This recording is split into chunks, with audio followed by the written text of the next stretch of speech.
Good morning, good evening, afternoon, depending on where you're joining us from. My name is Ken Lynch. I am Vice President of Marketing at Senet. I'd like to thank everyone for taking time out of your day today to join our webinar titled Leaders and Lessons in the IoT and Natural Gas Utility Space, being presented by New Cosmos USA and Senet. Before we get started, I've got a few housekeeping items to let you know about. By default, all participants are on mute. There is a chat box available at the bottom of your screen that allows you to type in questions to the host should you be having any type of technical difficulties, and we'll try and work with you to resolve those. There's also a Q&A function at the bottom, which allows you to submit questions to the presenters. We will be answering as many of those as possible during the webinar or as the webinar concludes. But for those that we don't get to, we'll follow up as soon as possible after the conclusion of the presentations. This webinar is being recorded and will be posted for future viewing. We'll also be emailing a link for playback of the webinar to all registrants. In terms of the agenda for today, we've got a lot to cover. New Cosmos will be providing a brief overview of their organization, and then spend some time reviewing the gas safety industry challenges and the evolution of the market and how their products have been instrumental in protecting people and property from natural gas incidents. This will be followed by an introduction by Senet, an overview of IoT, low power wide area networks, LoRaWAN, and in particular, a review of why LoRaWAN is an ideal choice for the gas safety and utility markets. And then we'll close out with our Q&A session. Now I'd like to introduce our speakers. Presenting for today's webinar are Julie Harris, Senior Marketing and Communications Manager at New Cosmos USA, Mark Ewan, Executive Vice President of Sales at Senet, and Ron Lazarus, COO of New Cosmos USA, will be joining for the Q&A portion of the presentation. And with that, I think we're all set to get started. And Julie, I'll hand it over to you. Wonderful, Ken. Thank you so much for hosting this wonderful and exciting webinar on leaders and lessons in the IoT and natural gas safety utility space. Excited to be here with all of you today, and we can go ahead and kick it off. Excited to start by sharing a bit about New Cosmos USA.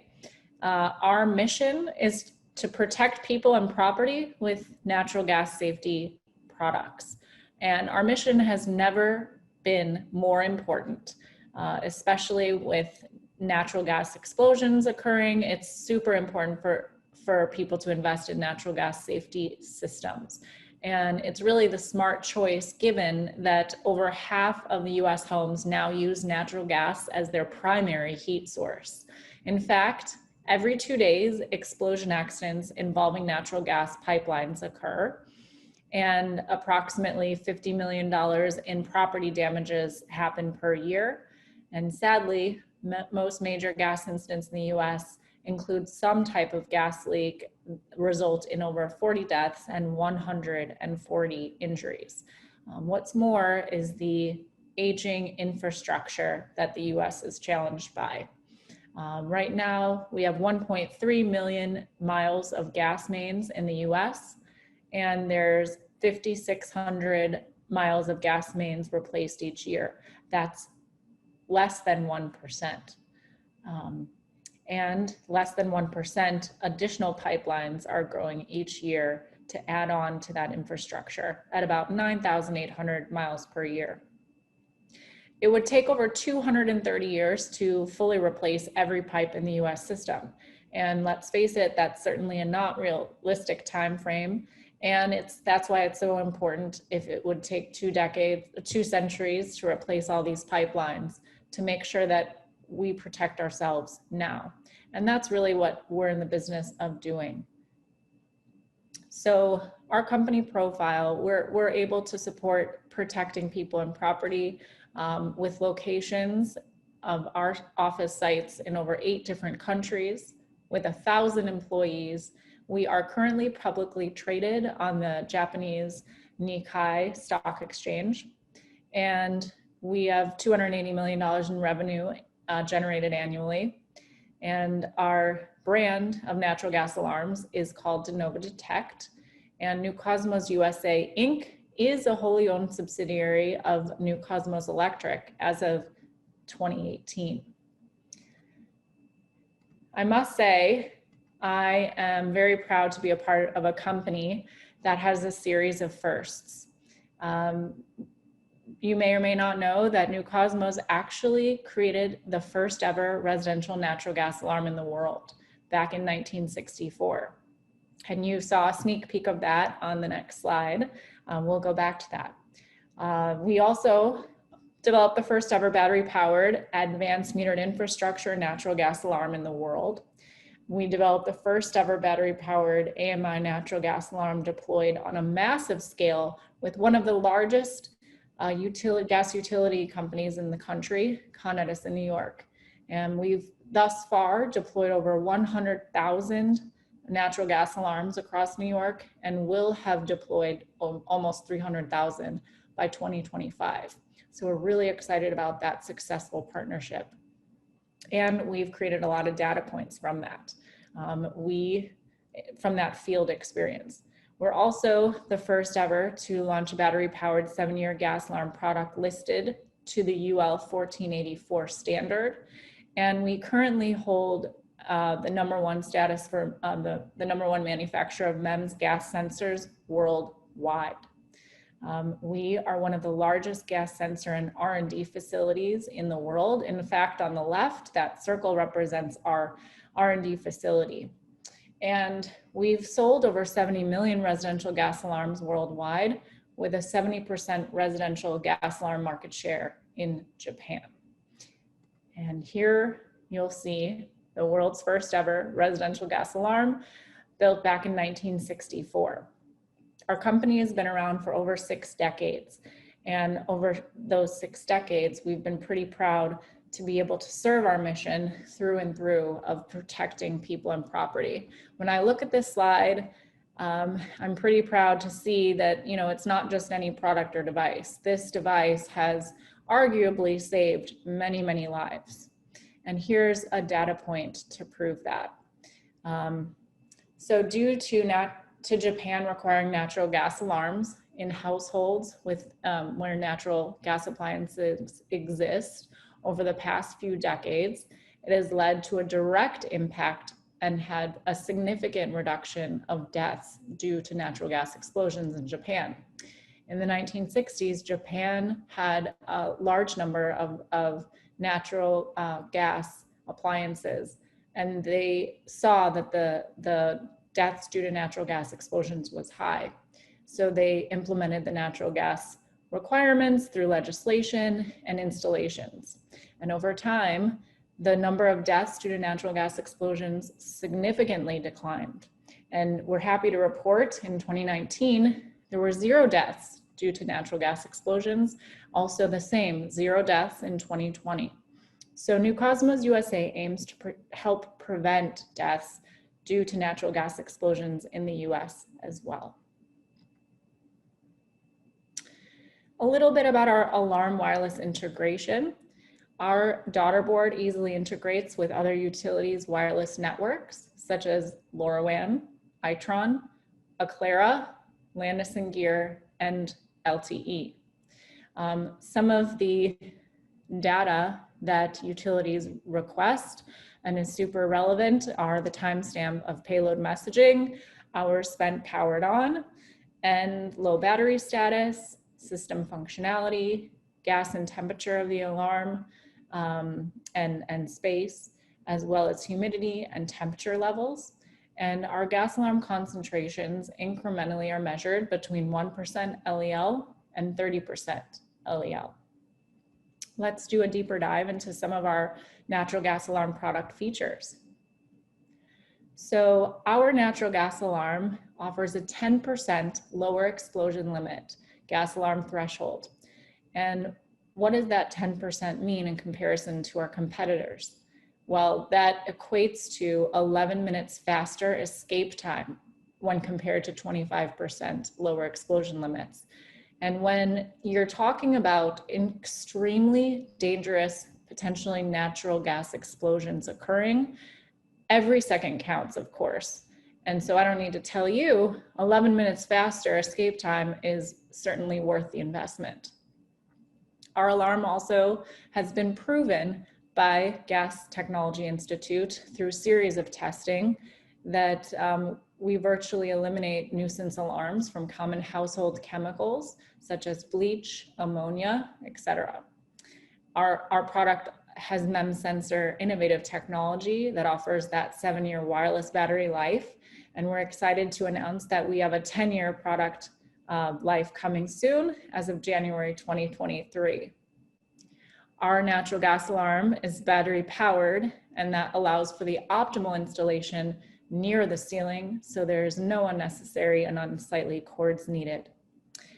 We also offer voice alerts, both in English and Spanish for residents. And our alarm does comply with the UL 1484 standard. Let's take a look at the MEMS sensor technology we offer. So one of the reasons we feel our customers, such as Con Edison, go with us is because we've designed our natural gas alarm products to make the customer's experience as seamless and effortless as possible. With our alarms, we want our customers to have peace of mind, to just be able to hang it up and trust it'll do its job.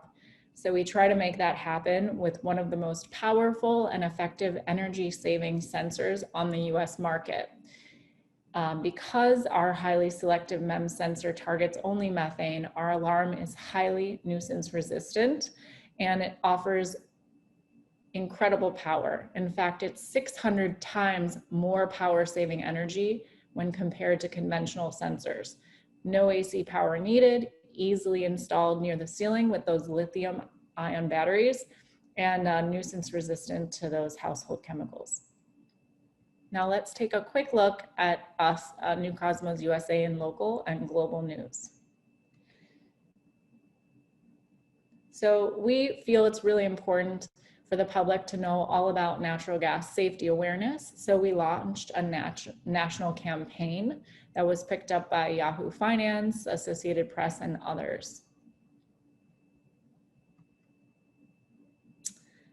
We've also recently partnered with Viewpoint to produce a Viewpoint video segment with famous actor Dennis Quaid, and all about natural gas and safety, as well as prevention of natural gas explosions. And this particular video was viewed on Fox Business News channel twice, and we've shared this with 177 affiliate channels. And New Cosmos really enjoys giving back to the communities that are impacted by gas explosions whenever possible. Sadly, fall of last year, the Edgewood community of Maryland had a devastating incident with a natural gas explosion where some were hospitalized and 3 homes were destroyed. And so we felt it was important to provide a donation to $25,000 worth of de novo detect natural gas alarms to be able to prevent this type of incident from ever happening again, as well as educating the community on natural gas safety protection. All right, so as I mentioned before, we have had a successful partnership with Con Edison, New York, and we've developed a case study just really citing the benefits of the massive deployment, one of which is that, you know, from the field, our experience has shown how well our devices worked when put to the test. And since our deployment, as of currently 100,000 installed alarms, we've had almost 0 false alarms, which really, I think, speaks to volumes of our products' success. And we've also been featured recently in Newsweek International article. And lastly, we wanted to also mention how important supporting the LoRaWAN standard is in enabling a fully open standard and offering a low-cost alternative to cellular networking. So we introduced our alarm to support the LoRaWAN communication system back in 2020. And that was due to customer demand, open global standards, flexible network build out, robust network and device management with wireless connectivity on demand. And partnering with Senet has really allowed us to operate in offering both a public and private network connection. We're really excited to share the product that it is available today on the market. And now we'll turn it over to Senet to discuss the benefits of the LoRaWAN network.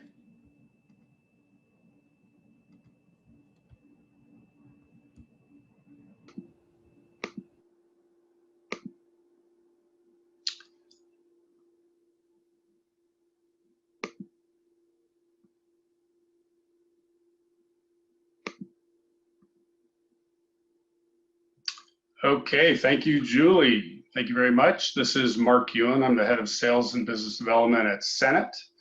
We'll get right into it. Senet is a leader in LoRaWAN. LoRa stands for long range, and we'll get into some of that in subsequent slides and what LoRaWAN means specifically. The company Senet is headquartered in Portsmouth, New Hampshire. We're just north of Boston.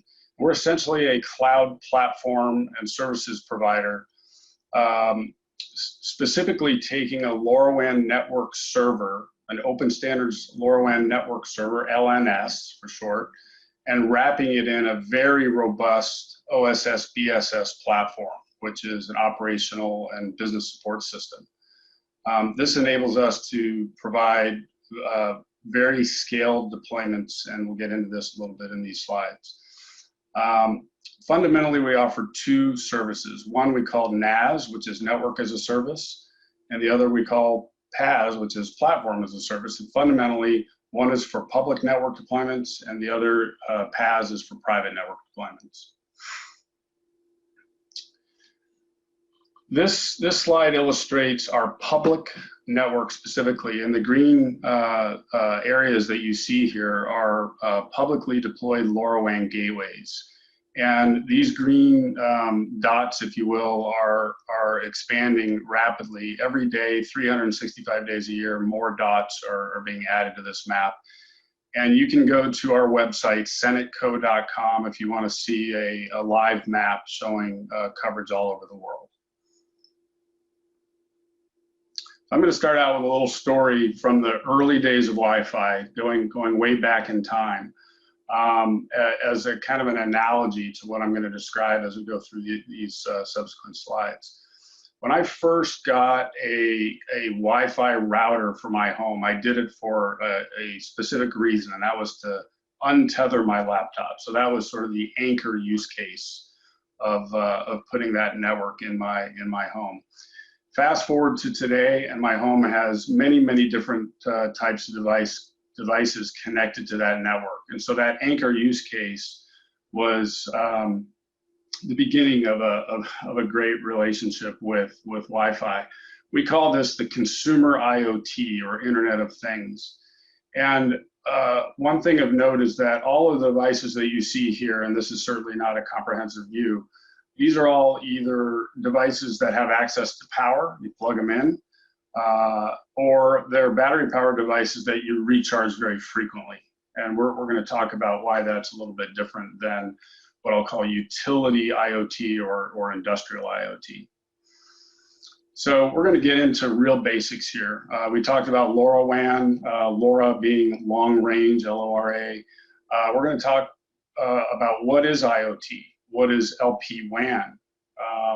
We're going to talk in some detail about the benefits of LoRaWAN and how some are calling LoRaWAN the Wi-Fi of IoT, and then a little bit more detail on what Julie's been talking about with respect to the natural gas use case.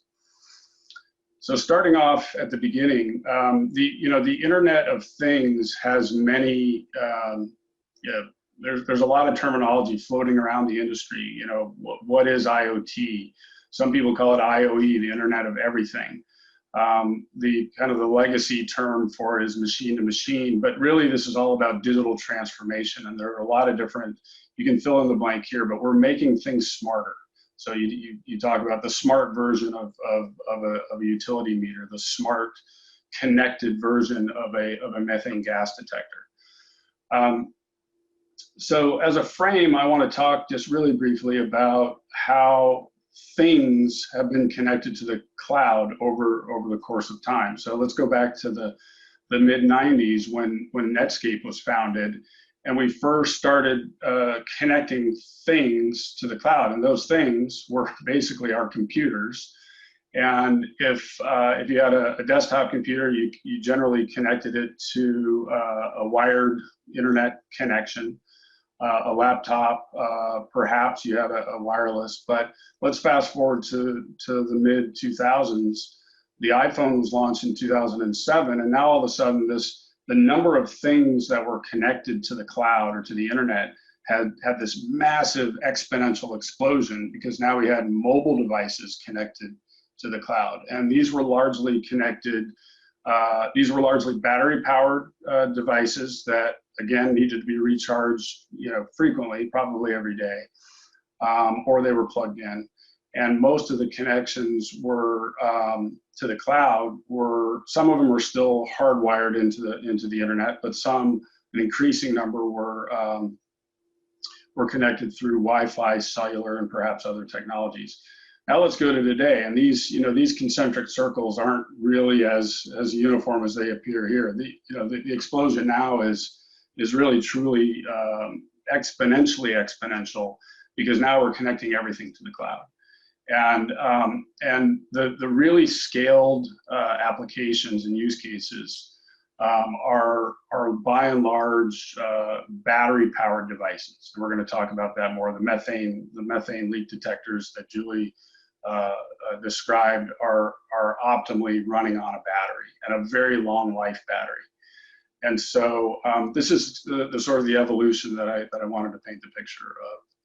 So what are things, just to level set? We're talking specifically not about phones anymore. I mean, from the perspective of this dialogue, we're not talking about laptops, we're not talking about phones and tablets and so forth. We're really talking about devices. And there's two categories of devices. There's sensors and there's actuators.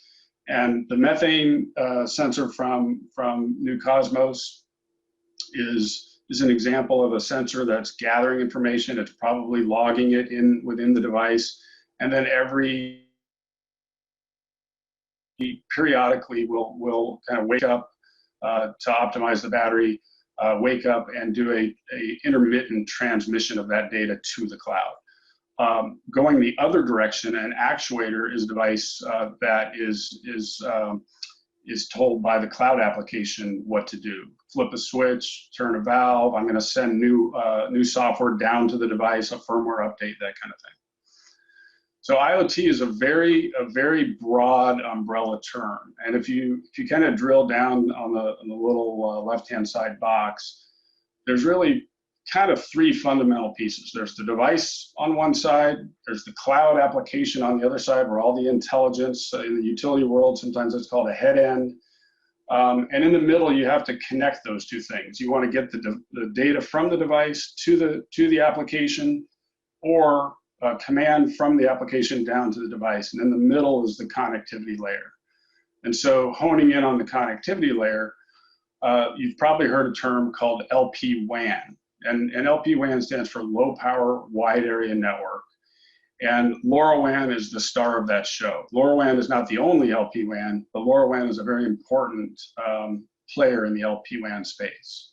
We'll talk about that here in a little bit. So the first thing I did was I went to Google and I searched, why is LPWAN important? And really, if you look at the part in green, there have been a lot of use cases that have been envisioned in the past before LPWANs came along that just really weren't, there really wasn't a way to make a business case to make those work. And so now with LPWANs coming along, the game has changed. And if you go to Wikipedia and you type in low power wide area network, AKA LPWAN, you can see what comes out of the Wikipedia article. Long range, so again, LoRa, low power. We're going to talk about the battery attributes of that. kind of mind-blowing to me when I first came into the LoRa ecosystem back in 2016, that there are literally commercial deployments where the battery is going to last for 20 years or more. And the only way we know that is through science, because it takes 20 years to prove it, right? And it all boils down to low cost. So we'll talk about that in some detail here.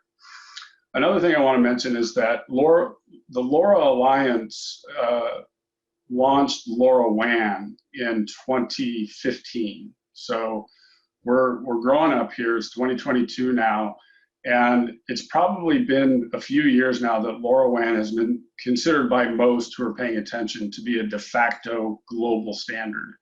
And just late last year, we took the next step in the LoRaWAN world to being an actual standard. The International Telecommunications Union formally recognized LoRaWAN.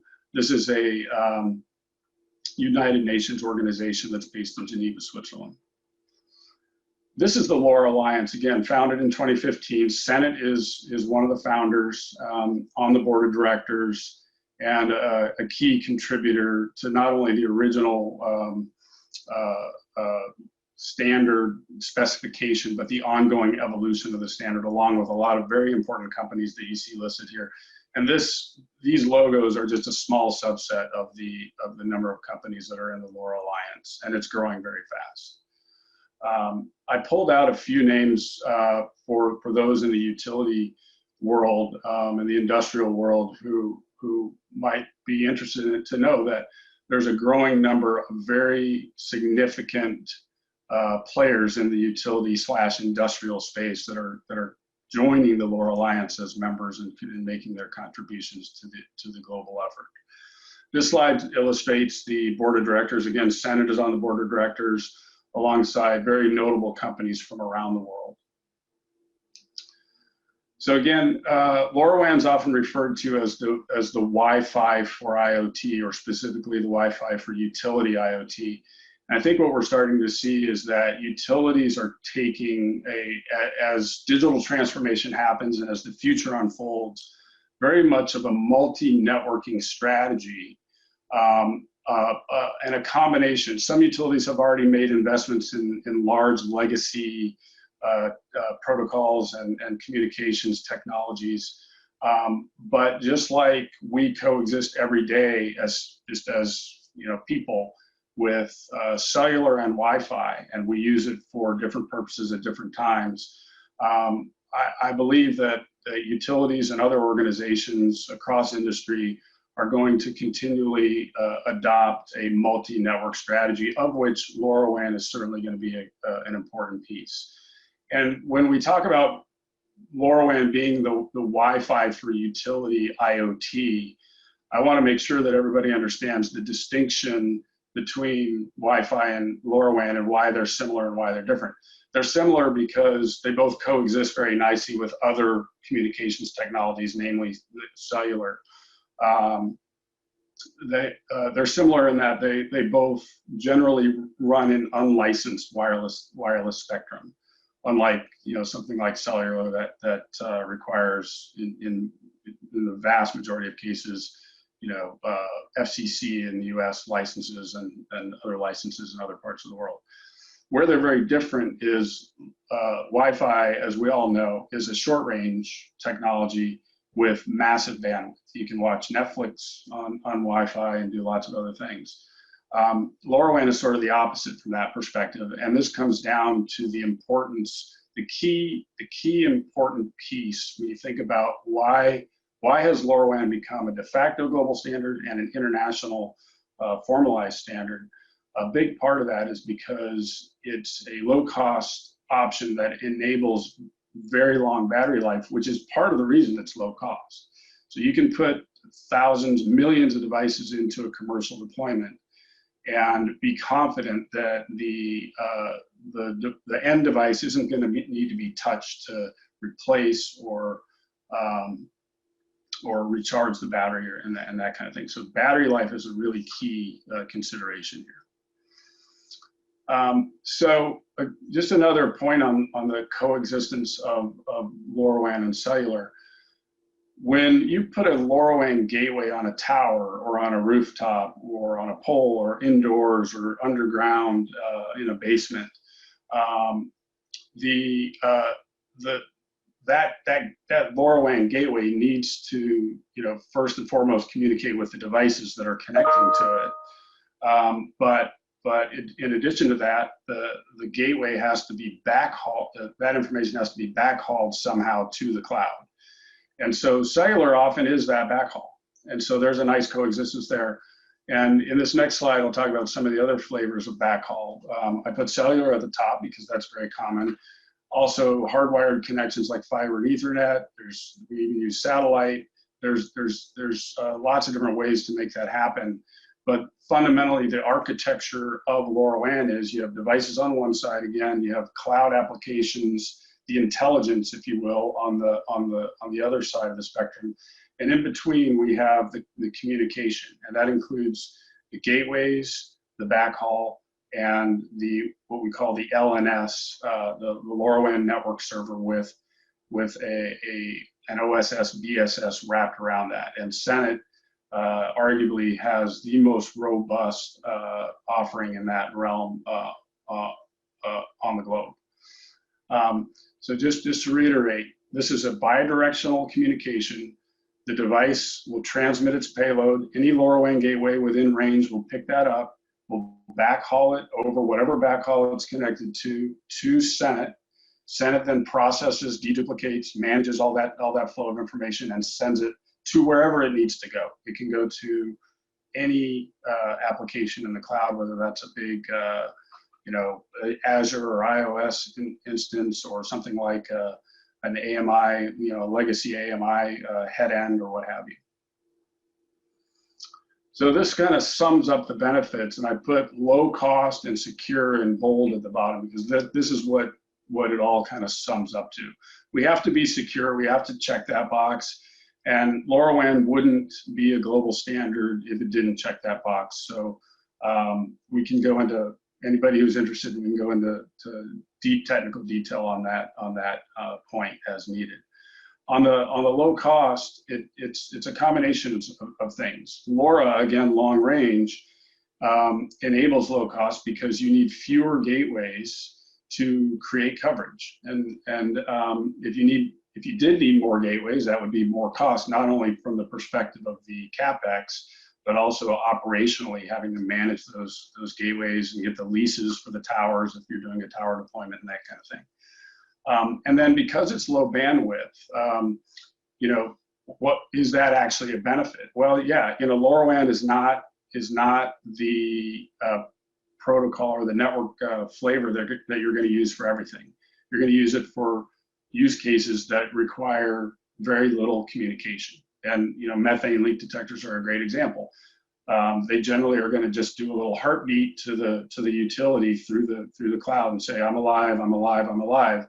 Maybe once a day, maybe more frequently than that, but it's a small piece of data, very infrequently being transmitted. This enables the long battery life, which translates directly into low cost. And then if you talk to different device providers and or solution providers out there that are deploying LoRaWAN applications, they may have other flavors that are non-LoRaWAN based on their customer demand. And they will tell you that the bill of materials to do the LoRa version is lower. And so that's a key consideration. So back to Julie's comments about the methane leak detector that they offer. This is a very, very compelling use case on a lot of levels. Human life, property damage, mitigating that is important, and there's a lot going on to make that happen in the U.S., just like what's happened in Japan, which is an awesome success story. But it's an application like that, or like metering, or both, that really anchor that deployment of the network. And then again, back to my my analogy of my Wi-Fi in my house, it opens the kimono, and a lot of it is education. Once the end user, in this case the utility, is educated about LoRaWAN and the vast benefits, you start asking, what else is possible? And I just listed a few here, and I've got one more slide on that as well, which we'll talk about. This particular slide is directly from the American Gas Association, the Gas Technology Institute, presented at AGA just recently, and talked about the initiative in the natural gas ecosystem to deploy solutions for gas safety. And LoRaWAN has been on the front and center of that, including methane leak detectors from New Cosmos, their de novo detect product, shutoff valves from Lorax and from meter providers and lots of folks in the ecosystem. National Grid actually did some trials. The California Energy Commission, which helps operate the OTD, which is a consortium of about 28 U.S. natural gas utilities, are all involved in this, and it's a really exciting initiative that we're proud to be a part of. And in this slide, and I'm getting toward the end here, I just really want to point out that a key thing that utilities are interested in is control and flexibility. And you could argue that this is something that utilities haven't really had from the legacy providers who have proprietary networking technology. Now, are they going to throw that out? Absolutely not. I think they're going to continue to, leverage the investments they've made.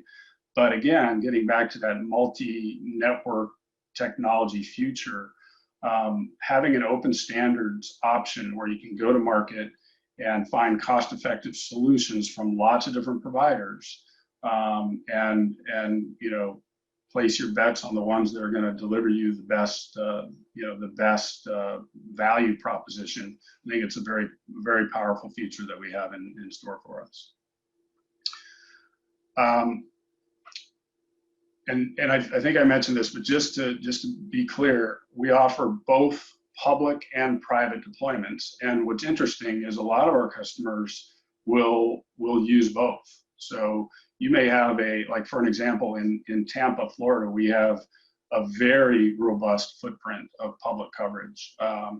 And we have solution providers who are putting solutions into airports, into restaurants, into stadiums, and that kind of thing. And a lot of times they're taking their own gateways to augment the public coverage. So these gateways are their gateways, so they're private, but they may or may not decide to leverage the public network as an augmentation of that coverage. So it's a totally flexible business model and go-to-market model. And again, LoRaWAN gateways can be deployed pretty much anywhere. And that's one of the really interesting powers of being able to get that footprint out where you need it. So again, back to my Wi-Fi analogy from my home. In this case, we've got you pick a geography, you get an anchor application. Now you have a very robust LoRaWAN network, whether it's public, private, or some combination. And you've got your anchor use case, and now you've become educated about the power of LoRaWAN and all the partners and providers that are in this ecosystem and growing very rapidly. And you start to see new and incremental use cases. What's interesting about this compared to my home slide with all the different devices connected to my Wi-Fi network is these are all battery powered devices. And I would say, just taking a quick gander, probably the lowest number of years on any one of these use cases is probably in the 7 to 10 year range, and some of them are 20+ year battery lives. So I'm just going to pop up this slide one more time just to reiterate. We have a very robust and very rapidly growing public footprint of LoRaWAN gateways. 365 days a year, more dots are going on the map. But this map does not represent any of our private deployments, and that's growing very rapidly as well. So what's the call to action? Is this an immediate opportunity? Absolutely. This technology has been out now in the market for years. It's growing very fast globally. How do you get involved? I've got the 4 steps here. You can go get a gateway. The one I have on here is an inexpensive indoor version, or you can simply connect to our private or to our public network, which is getting more ubiquitous all the time. We have a zero fee developer portal, which is available for non-commercial limited use. So you can set up an account, and you can, if you get a gateway, you can provision it on that account. You can go get some devices. You could talk to New Cosmos about getting a methane leak detector, or I put an example of a kind of what I call an off-the-shelf generic LoRaWAN device. This particular one is probably, I'll call it tens of dollars. It's set up to do motion, light sensing, humidity and temperature sensing, and it gathers up all that data and transmits it through Senet to an application. And so again, the fourth piece is, and the third piece is our dashboard, and this is just a simple example of having a login to our platform for the connectivity management. And then there's any number of IoT destinations, if you will, for the intelligence in the cloud. The head ends from the major providers. This is an example of what I would call an off-the-shelf dashboard. I know New Cosmos has their dashboard. And so those are kind of the four pieces of the puzzle. Gateway, device, connectivity provider like Senet, and then a solution provider that has the application in the cloud. So I'm going to leave it there, and I'm going to pass it back over to Mr. Ken Lynch.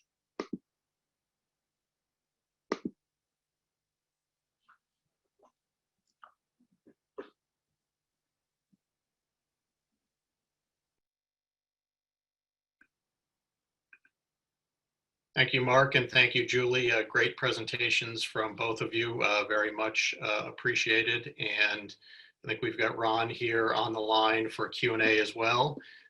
We do have a couple that have come in. Mark, I think this one might be for you. So I'll start. Isn't LoRaWAN compelling with NB-IoT and LT, or competing with NB-IoT and LTE-M? What advantages do LoRaWAN have over NB-IoT? In my understanding, NB-IoT has better coverage than LoRaWAN, but LoRaWAN is more competitive in connection fees. So Mark, you want to take a stab at that one? Yeah, I think, if you go back to those slides, and we'll be publishing these slides, as Ken said, I have a couple of points on that. I don't view cellular or legacy AMI connectivity options as necessarily competitive to LoRaWAN. I view it as complementary. Just like, I talked about this a lot in my presentation. I use cellular every day in my life. I use Wi-Fi every day in my life.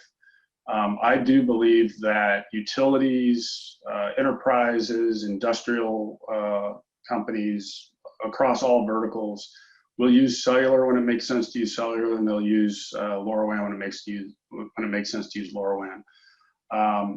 It's going to be driven largely by what the customer wants. And when the customers out there really roll up their sleeves and dig in deep, and they look at the total cost of ownership, they look at some of the coverage capabilities, some of the differences there, the battery life, those are some of the things that are going to be important. And again, if you need higher bandwidth and you need a quality of service that's tied to a licensed spectrum technology, then cellular might be the right approach. So I'll say there's a little bit of overlap. There's going to be clear cases for LoRaWAN. There's going to be clear cases for cellular, and in between there's going to be situations where you're going to have to make the call. Do I want to go with cellular or LoRaWAN? I could go either way, and you're going to have to kind of roll up your sleeves and look at, I think, the total cost of ownership over 20 years. When you think about what just happened, or what's happening as we speak, is the sunsetting of 3G cellular networks. So if you have devices that run on 3G in your implementation, and let's say you have 1 million of them out there, and now all of a sudden you have to go deal with 1 million devices, that's not very fun. And so LoRaWAN is architected from the very beginning of its birth back in 2014. We rolled it out in 2015. to be a network that never has to be sunsetted. Excellent, thank you. I took notes on a couple others during the presentation. Ron, this might be a good one for you. Why has it been difficult to gain legislative approval across the nation for requiring natural gas installations and/or more comprehensive requirements on gas leak monitoring and reporting? Okay, Ken, that's a great question. And maybe before I answer that, I just also noticed that there was a question from Frank asking about how often are methane sensors samples. And if you wouldn't mind, I'll just answer that question quick. Sure. And Frank, our gas alarms will sensor actually once a minute when there's no gas present. Once gas is detected and it reaches 50% of the alarm threshold, it increases to about once every 10 seconds. And then to answer your second question about sounds continuous in order to get quick response, does that kill the battery? It can last an alarm, continuous alarm, for a minimum of 24 hours. After that occurs, it will actually stay in low battery, where you get a low battery sound or warning for at least 7 days. So I hope that answers your question. And then Ken, you were asking about legislation, or someone had asked about legislation. And you know, everyone's aware that there is smoke alarm and carbon monoxide legislation or requirements for smoke and CO alarms to be installed in homes. And for some reason, gas alarms have not been required. And within, I guess, for the past few years, gas explosions have become more prevalent. And what we're finding is that a lot of legislators have not even been aware of maybe the growing problem and the growing number of gas explosions. And unfortunately, they don't become aware until an event happens in their community. So as an example, in the state of Maine, where Representative Breckett, there was an explosion in Maine. Unfortunately, a fire serviceman was killed during that explosion. And they submitted a bill, or she submitted a bill to require gas alarms. And Maine, just as of January of 2022, became the first state to pass gas alarm legislation. And we see more of a trend of that happening. Here in Illinois, Senator Wilcox has proposed a bill for fuel gas legislation. Senator Lamar in Tennessee has also submitted a bill for requiring gas alarm legislation. And other states like New York, New Jersey, Massachusetts, and I believe it's, well, and I mentioned Maine already, have pending legislation. So we are starting to see a trend towards it. Some states were waiting for the NFPA 17 to develop an installation standard for gas alarms. I'm a voting member on the NFPA 715, and I can tell you that the NFPA just recently approved a standard, that installation standard for natural gas alarms. Now it's going to be up to the states and the building codes to adopt those standards, but it will require or recommend that gas alarms be installed in every room where there's a gas appliance. I hope that, you know, also answers that question. Yeah, very comprehensive. Thank you, Ron. Yeah. While I've got you, and maybe this is for Julie. Julie, I think you did touch on this point relative to your new LoRaWAN product, but another question about your product line. Are there any upcoming product launches that we should know about from New Cosmos USA? I would say absolutely.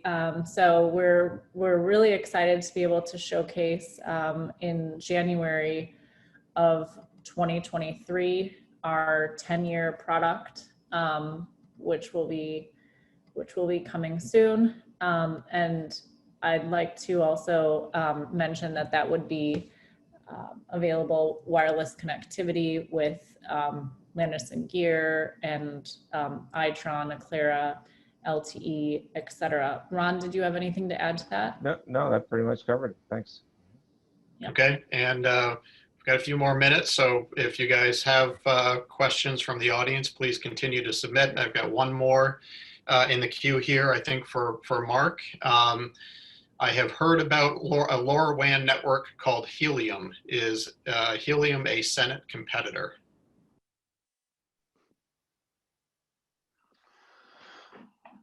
Thanks for that question. That's a good one. Helium is a very interesting entrant into the LoRaWAN ecosystem. They are based here in my neck of the woods in the San Francisco area, and have a blockchain and cryptocurrency business model to incentivize what they call the people's network. And I think an important distinction that I like to describe is what's the difference between a network and a service. A network, you could argue, is I go put a gateway on my roof, or I put a gateway in my kitchen, and now I have a network. But the reality is that is the way we refer to that is that's a radio access network, or it's the RAN. And so we have a number of partners across the LoRaWAN ecosystem that we call RAN partners. And so Helium would actually fall into being a RAN partner. Now, as you know, as is often the case in the world, you can be a partner and a competitor at the same time. So there is a small aspect of the competitiveness between Helium and Senet, and that is that you can take your device or your million devices and you can provision them on the Senet platform. And Senet is your service provider. You pay Senet a fee to have that access, just like you would pay Verizon when you provision your phone on Verizon. Very similar business model. You could also take your million and provision them on Helium, and you would pay in cryptocurrency for that. But the difference is that Helium isn't really set up to be what you would call a carrier grade service offering. And I think they would readily admit that at this stage of the game. And that's a big part of the reason why they want to be partners with Senet, because Senet is a carrier grade service offering. So the way we characterize it is that Senet is the on-ramp, or the carrier grade on-ramp to the Helium network.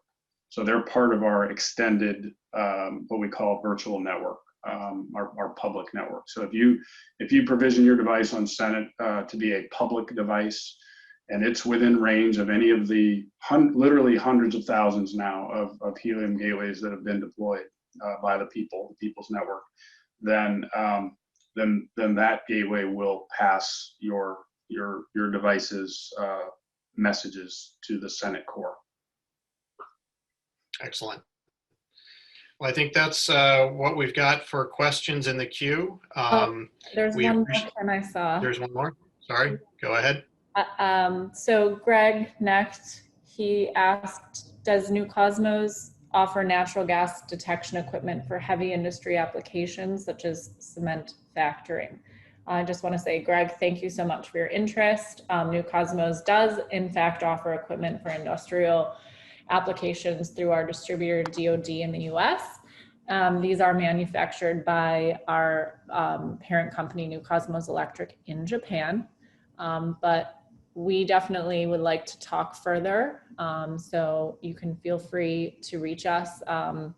Ron Lazarus, COO of our company, would be happy to talk more, and his contact information, phone number 630-301-0572, or ronlazarus@newcosmosusa.com. Thank you. Okay, and with that, I think we've covered everything. We appreciate your attendance. We had a great attendance throughout the entire presentation. Thank you to our presenters, Mark and Julie. Thank you for Ron for assisting as well. And hope you enjoyed the program. And for those of you who have registered, you'll receive a link for the playback. And please do reach out if you've got any further questions. Thanks very much.